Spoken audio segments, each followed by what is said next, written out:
જય માતાજી દોસ્તો, જય સિયારામ. મેં તમે જોયું આપણે સેટ બનાવે છે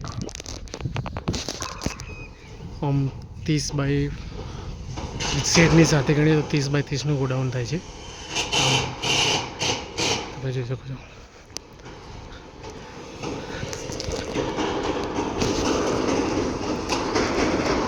અહીંયા આગળની સાઈડનું જે સ્ટ્રક્ચર છે 11 બાય 30નું છે.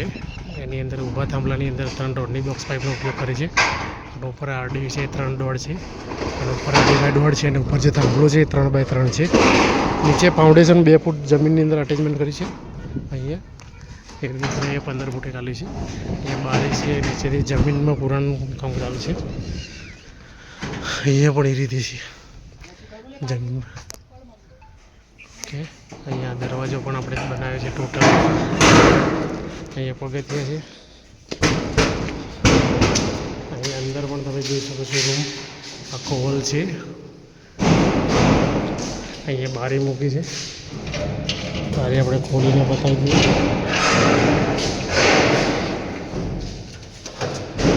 આ જે બારી છે એ 4 બાય 4ની બારી છે. ઉપર તમે જોયો 3 ફૂટે આપણે પાઇપ મૂકી છે. એમાં 2.5 દોડની બોક્સ પાઇપનો ઉપયોગ કરે છે, અને આ પણ 2.5 બાય દોડનું રાફ્ટર બનાવ્યું છે આપણે. ટોટલ 3 બારીનો ઉપયોગ કરે છે. 4 બાય 4ની બારી છે, એક આકોરા છે અને એક પેલીપુરા છે. ફાર્મ હાઉસ કે ખેતરમાં તમે પણ આ રીતે ગોડાઉન બનાવવા માગતા તમે અમારો કોન્ટેક્ટ કરી શકો છો. ટોટલ સાઇઝની વાત 30 બાય 30 થાય છે. અહીંયા ઉપર પણ જો એસઆરના પત્ર આપણે ઉપયોગ કર્યા છે. વિડીયો સારો લાગે તો લાઈક અને શેર કરતા રહેજો. અહીંયા પણ બારી છે, આપણે બારી તમને બતાવીએ.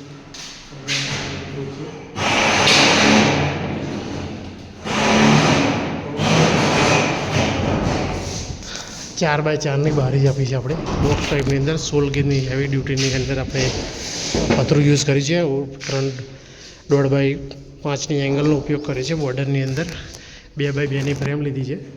ઉપર પણ તમે જોયો 50 mm એસઆરના પતરા લીધા છે આપણે.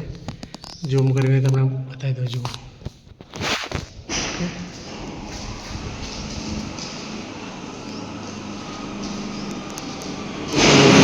બતાવી દઈએ કે આપણું રૂમ કેવું દેખાય છે.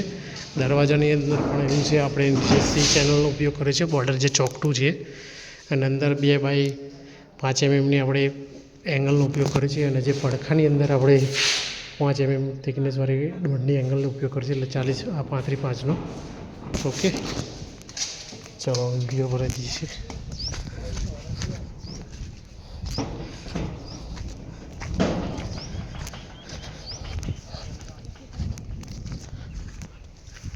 ઓકે, ટોટલ 30 બાય 30નું ગોડાઉન છે. વિડીયો સારો લાગે લાઈક અને શેર કરો. Thank you.